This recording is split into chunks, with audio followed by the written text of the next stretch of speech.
안녕하세요. 경리사당의 강경입니다. 명절이 돌아옵니다. 명절이 돌아오면 친인척이 모이게 되는데요. 친인척이 많이 왔을 때 오랜만에 보기 때문에 그분이 누구인지 나와는 촌수가 어떻게 되는지 잘 모르는 경우가 있어요. 그래서 오늘은 촌수에 대해서 말씀을 드리겠습니다. 촌수 계산하는 법, 친척을 어떻게 불러야 되는지, 결혼했을 경우에 처가와 친가에 우리 친인척을 어떻게 호칭을 해야 되는지에 대해서 한번 영상을 올리겠습니다. 첫 번째, 촌수 계산법의 제일 중요한 것은 세로로 가면 1촌, 가로로 가면 2촌인 것이 제일 중요하고요. 나를 중심으로 움직인다는 것만 보시면 됩니다. 먼저 내가 있어요. 그러면 나를 낳아준 사람이 부모고요. 우리 부모님을 낳아준 사람이 할머니, 할아버지를 조부모라고 하지요. 할머니, 할아버지를 낳아주신 분을 증조부모라고 하고, 할아버지, 할머니의 또 이 부분을 낳는 거 고조부모라고 하는데, 나를 중심으로 세로로 가기 때문에 나와 부모는 1촌이고요. 또 다시 내 부모의 할아버지, 할머니까지 나의 할머니, 할아버지까지 가면 1촌이어서 더하기를 하면 됩니다. 그래서 나와 할머니, 할아버지는 2촌이 되는 거고요. 그 다음 내 할머니, 할아버지의 위에 부모인 상할머니, 상할아버지는 나와 몇 촌이에요? 세로로 가니까 하나, 둘, 셋 이렇게 가서 3촌이 되겠습니다. 가로로 갈 때는 두 개를 더하기 때문에 나의 부모님의 이모와 외삼촌이 있어요. 이모와 외숙부를 나와 계산하면 가로로 갈 땐 두 개를 가기 때문에 나와 부모 1촌, 가로로 두 개를 가서 이모와 외숙부를 계산하면 3촌이 되고요. 이모와 외숙부가 아기를 낳아요. 그러면 나와는 하나. 자, 한 번 갔죠?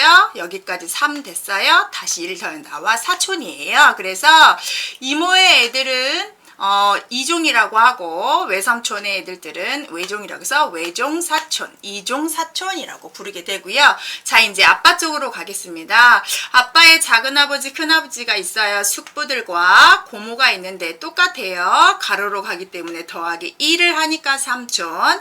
이분들이 아이를 낳으면 나와 사촌이라고 해서 작은아버지의 형제는 종사촌, 고모는 내종사촌 이렇게 표현을 하면 되겠습니다. 자, 내가 이제 자녀를 낳지요. 그러면 내 부모님은 할머니, 할아버지가 되기 때문에 내 자녀들은 나와 1촌, 부모님까지 가면 2촌 관계가 되는 거죠. 제일 중요한 건 세로로 가는 건 1촌, 가로로 가는 건 2촌인 것만 아시면 되는데요. 근데 우리가 어려운 게 사돈의 8촌까지 다 모였다 이런 말을 하잖아요. 8촌을 한번 찾아보겠습니다. 자, 나의 부모님이 있고 부모님인데 나의 할아버지, 할머니도 형제간이 있을 거 아니에요. 그래서 자, 갔더니 그분들을 증조부라고 하는데 짧게 말하면 큰 할아버지, 큰 할머니가 되겠죠. 자, 이분들이 아기를 낳으면 우리 엄마, 아빠와 사촌지간이 되는데 나는 거기에서 하나를 더하기 때문에 5촌이 되고요.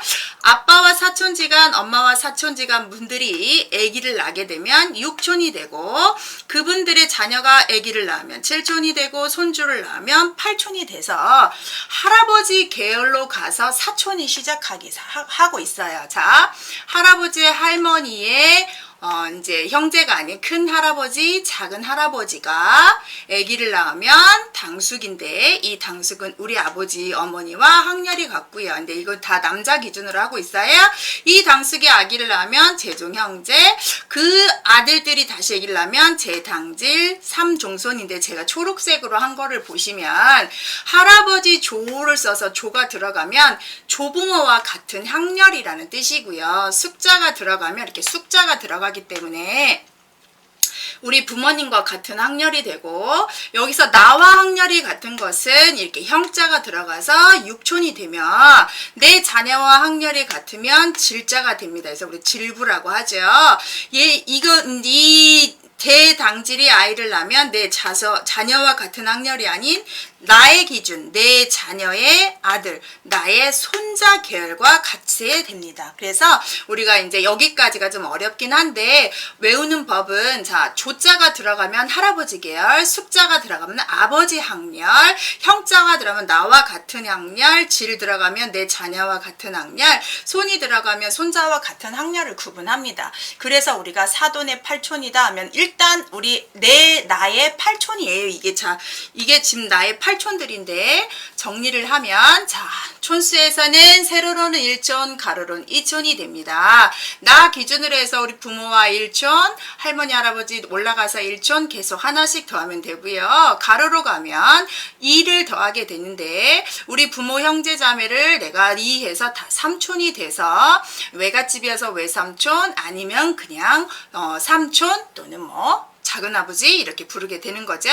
자, 이 분들이 아기를 낳았을 때 나와 사촌 형제들이 되는 거고요. 이제 우리 할아버지와 형제들이 있는데 큰 할아버지 계열부터 보면 나와 사촌이 되고 그 다음 그분의 자녀가 나와 오촌, 그 자녀들이 아기를 낳으면 나와 같은 학렬이 되면서 6촌, 그분들의 손주가 7촌, 그 자녀가 7촌, 그 다음 내 자녀가 아기를 낳아서 손자가 되는 것처럼 해서 8촌까지 되는데 이 초록색은 조숙, 형질, 손이라는 계열을 따라서 이렇게 하게 됩니다. 그런데 요즘은 뭐 이렇게 대가족이 아니어서 이거를 다 지키진 않지만 제일 중요한 건 내가 촌수를 따질 때 나를 기준으로 하고 세로로 1촌, 가로로 2촌이다. 여기까지 기억하시면 되겠습니다. 자, 그러면 이제 명칭을 한번 보겠는데요. 나를 기준으로 해서 아버지야, 나를 낳아준 분을 아버지라 부르죠. 그 다음 우리 아버지를 낳아준 사람을 할아버지라고 부릅니다. 그리고 우리 아버지와 형제인 분을 나는 큰아버지와 작은아버지를 부르고 우리 아버지의 여자 형제는 고모라고 부르지요. 이 아버지의 형제 자매들이 난 사람들이 나와 사촌인데 큰아버지, 작은아버지가 난 사촌들은 종형제라고 부르고요. 고모가 난 아이들은 내종 사촌이라고 부른다고 합니다. 그리고 이 형제들이 장가를 가고 시집을 가서 나면 나의 자녀와 같은 학렬인 종질, 내종질이라고 부르고요.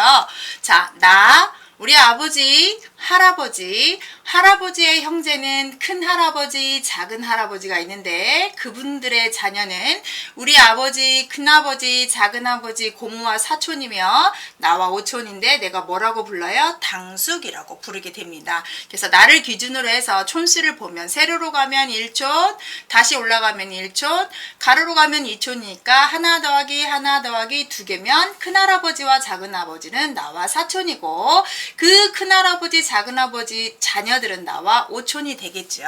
이렇게 계산을 세로로 하나, 가로로 2개 해서 나를 기준으로 해서 우리 아버지 형제들은 이렇게 부른다는 거 다시 한번 눈여겨보시면 큰아버지, 작은아버지 자녀는 종형제, 이 사촌 형제들이 난 자식은 종질, 고모가 난 자식은 내종사촌, 내종질이라고 합니다. 그러면 이제는 엄마 기준으로 해서 외갓집의 명칭을 한번 알아볼까요?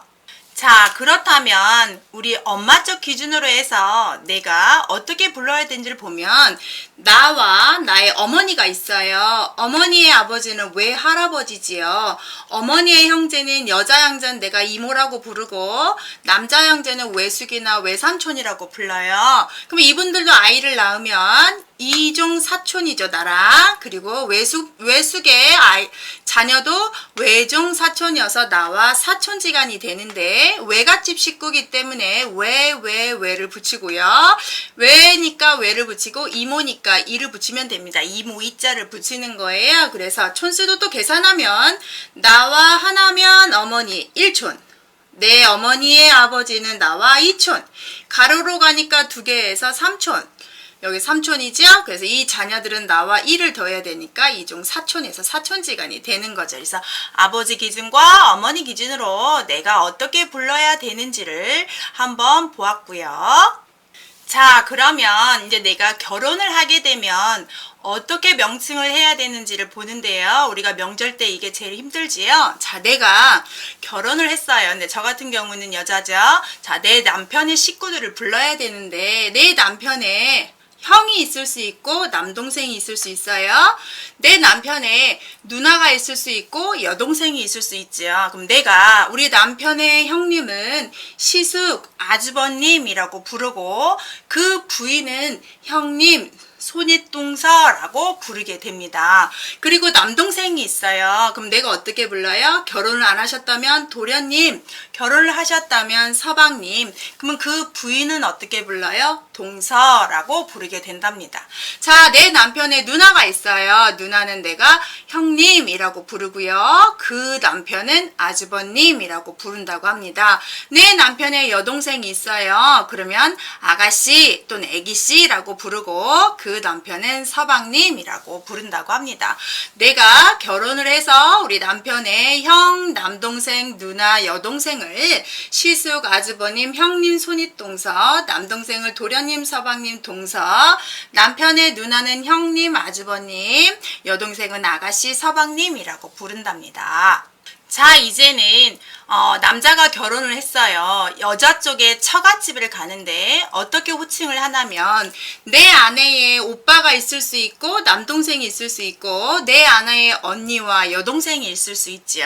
자, 먼저 내 아내의 오빠가 있으면 형님 또는 그분의 그 처를 아주머니라고 부르는데 상당히 좀 멀리처럼 느껴지지만 옛날에는 남존여비 사상 때문에 여자 쪽을 낮춰 부르는 경향이 있어요. 그래서 아주머니라고 부르고 만약에 내 아내의 오빠보다 내 남편이 나이가 좀 많으면 보통 처남댁 이렇게 부르기도 하는데 가루의 친 명칭은 그런 경우에 하고 보통 형님 아주머니 하고요. 내 아내의 남동생일 때가 진짜 처남댁이 되겠습니다.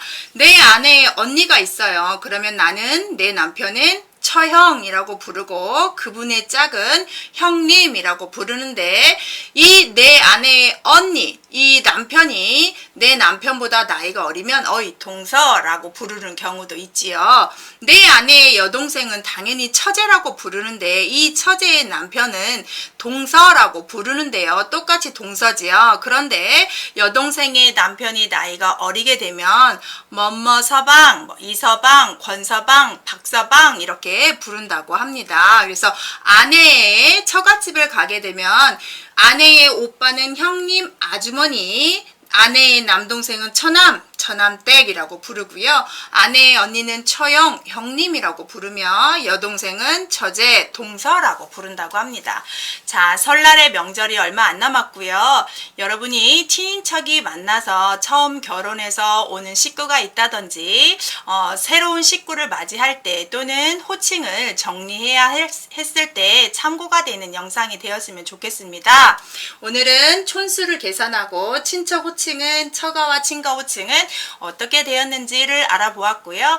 여러분 이런 영상을 계속 보고 싶다면 구독, 알림 설정 해주시고 좋아요도 눌러주세요. 새해 복 많이 받으세요.